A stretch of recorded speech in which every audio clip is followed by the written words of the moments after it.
ప్రభుత్వం ఆధ్వర్యంలోని మద్యం దుకాణాలు నడుస్తున్నప్పుడు గవర్నర్ కేజ్రీవాల్ ఒక అప్లికేషన్ పెట్టాడు.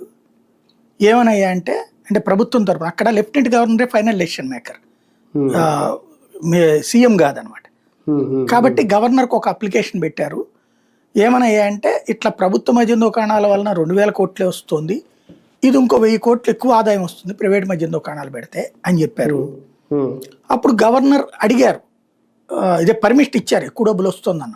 ఇస్తూ మీరు చెప్తున్నది ఏంటి, అదనంగా మద్యం దుకాణాలు పెట్టకుండా ఇట్లా పెట్టడం వల్ల మన స్టాఫ్ ఖర్చు తగ్గిపోతుంది, మన మనుషులు పెట్టక్కర్లేదు, జీతాలు తగ్గిపోతాయి, ప్రైవేట్ వాడు నడపడం వల్ల డబ్బులు మనకు వస్తాయి అని చెప్పారు. ప్రైవేట్ ఇంకొక షాపు అదనంగా పెట్టద్దు, మీరు అదనంగా ఇంకొక బారు పెట్టద్దు, దీన్ని ఇట్లాగే ఉంచి మీరు పెంచుతానన్నదే అంటున్నారు కదా, 1000 కోట్లు పెంచి చూపెట్టండి అని పర్మిషన్ ఇచ్చాడు ఆయన.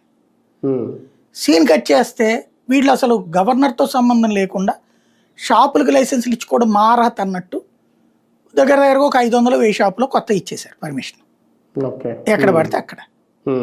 అది అక్కడ సాక్ష్యం ఉంది ఎదురుగుండా. ఈ పర్మిషన్లు ఇచ్చిన దాని మీదనే సిబిఐ ఎంక్వైరీకి ఆదేశించాడు గవర్నర్, నా అనుమతి లేకుండా మీరు ఎట్లా ఇచ్చారని. కేజ్రీవాల్ తరపున ఏం వాదించారు, ఆయన అనుమతి ఏంది, ఆయన ఏమి ముఖ్యమంత్రి కాదు కదా, అది ప్రభుత్వ నిర్ణయం అన్నాడు. కానీ మద్యం పాలసీలో నువ్వు గవర్నర్ అనుమతి తీసుకుందాన్ని డీవియేట్ అయ్యావు కదా.